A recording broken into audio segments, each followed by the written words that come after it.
Guys, I am putting together the first set of towers, and of course we start with the base and build up.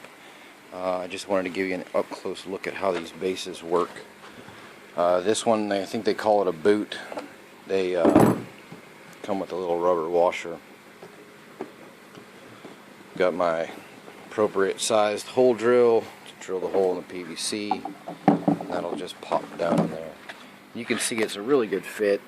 Especially, well, that washer came off, but especially with that washer,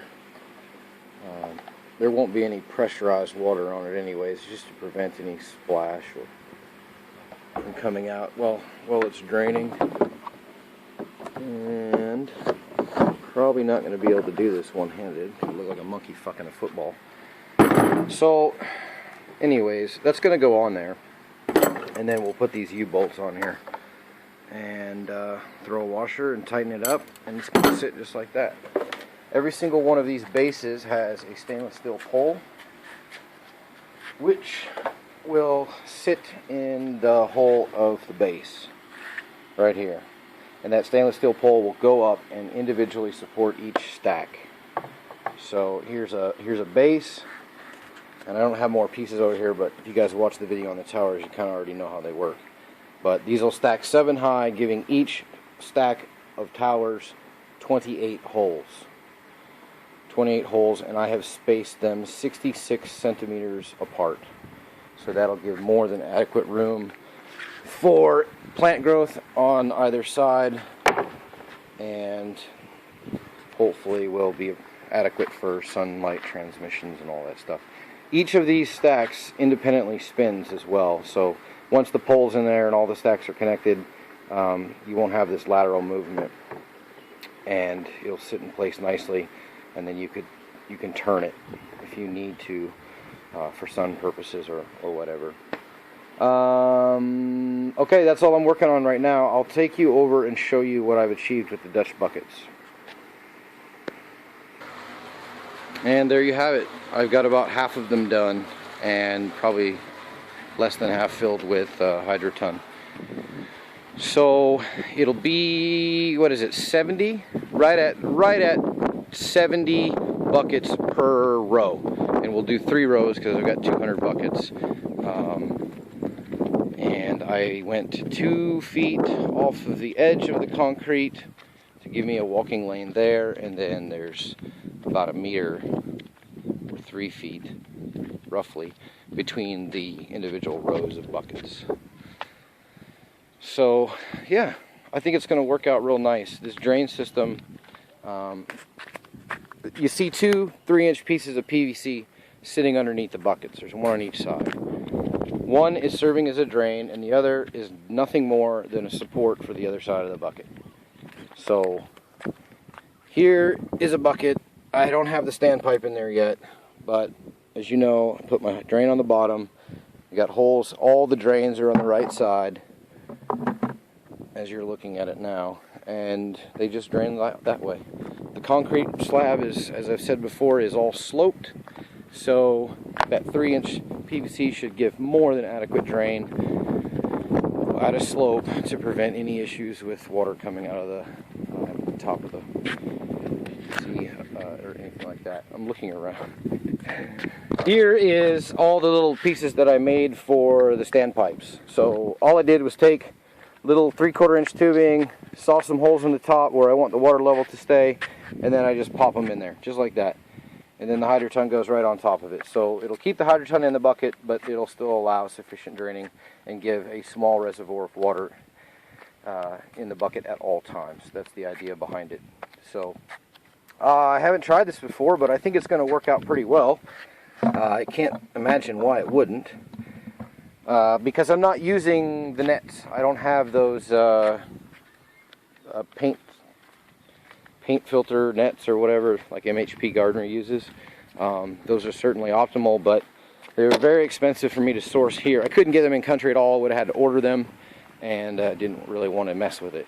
So another point is try to remember that everything I have designed here is under the assumption that I can grow 12 months out of the year.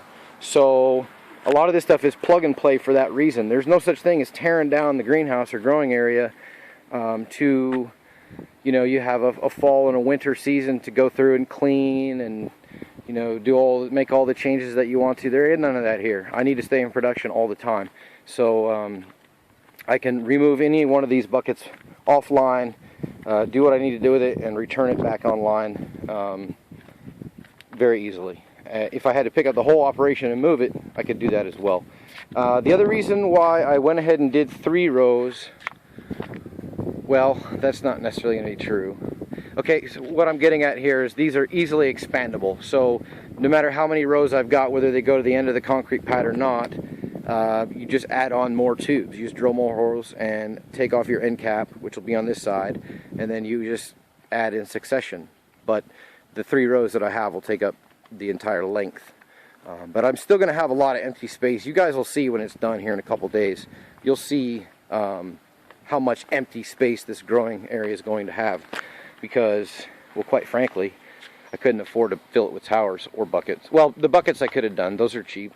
I could get more buckets. But the other option, the other advantage, rather, of not filling the entire thing up is I can allow my market to determine what I need to expand on. So if the greens and the things that are growing in the towers are more marketable and more sellable than tomatoes, for example, then I can expand according to, you know, what I'm able to unload, basically.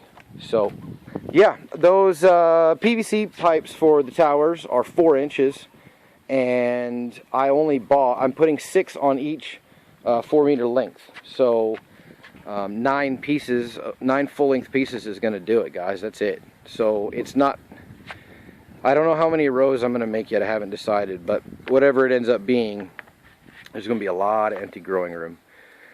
But because everything is plug and play, I just later pull off my end cap and lay more PVC drain down and then construct the towers behind it. So it's in that aspect, it's very nice. You don't quite have that luxury. For example, if I was doing DWC, you can't just expand the grow bed. You'd have to either make a entirely new grow bed while everything remains operational, or you'd have to shut water off and drain it and expand that way. But I might just be tooting my own horn because this is what I've decided to go with, and it's working well for me.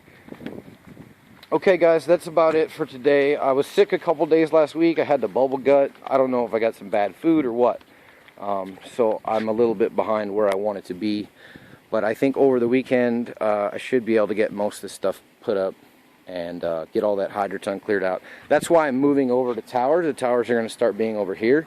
And that's why I started constructing towers, because I kind of ran out of room on this side because I dumped all my shit in the middle of the pad, and I should have put it at the end, but I didn't. So I got to get some of the towers built and out of the way so I can finish putting in the 3rd row of buckets. And okay, that's it guys.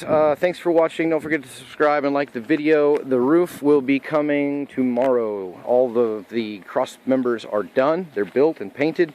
So these will be going up on their stands tomorrow, and then they'll lay some members across these, and then they'll start erecting putting together the polycarbonate panels, which you guys have seen before. It's a pile over there beside the fish tanks, the clear roofing. And so yeah, I should have another video for you shortly with all the towers and buckets in place, and hopefully the roof is going to be well on its way to being completed as well. See you soon. Thanks for watching. And there's 6 down. I've only got 44 more to go.